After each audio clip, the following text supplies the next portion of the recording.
2 Chronicles 8.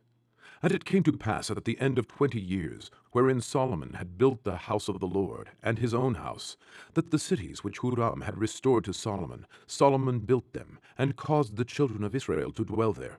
And Solomon went to Hamath-zobah, and prevailed against it. And he built Tadmor in the wilderness, and all the store cities which he built in Hamath. Also he built Bet-horon the upper, and Bet-horon the nether, fenced cities with walls, gates, and bars. And Baalat, and all the store cities that Solomon had, and all the chariot cities, and the cities of the horsemen, and all that Solomon desired to build in Jerusalem and in Lebanon, and throughout all the land of his dominion.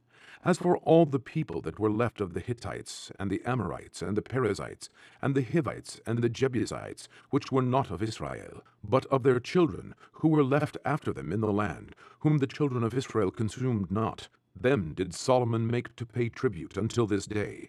But of the children of Israel did Solomon make no servants for his work. But they were men of war, and chief of his captains, and captains of his chariots and horsemen. And these were the chief of King Solomon's officers, even 250, that bare rule over the people. And Solomon brought up the daughter of Pharaoh out of the city of David, unto the house that he had built for her.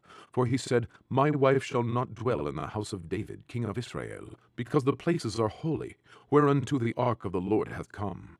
Then Solomon offered burnt offerings unto the Lord on the altar of the Lord, which he had built before the porch, even after a certain rate every day, offering according to the commandment of Moses, on the Sabbaths, and on the new moons, and on the solemn feasts, 3 times in the year, even in the feast of unleavened bread, and in the feast of weeks, and in the feast of tabernacles.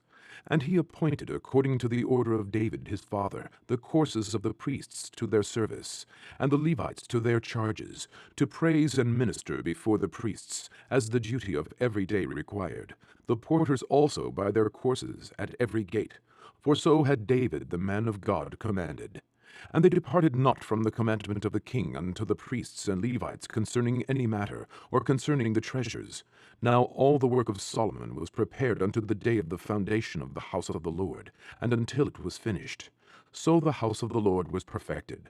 Then went Solomon to Etzion-geber, and to Elot, at the seaside in the land of Edom. And Huram sent him by the hands of his servants ships, and servants that had knowledge of the sea.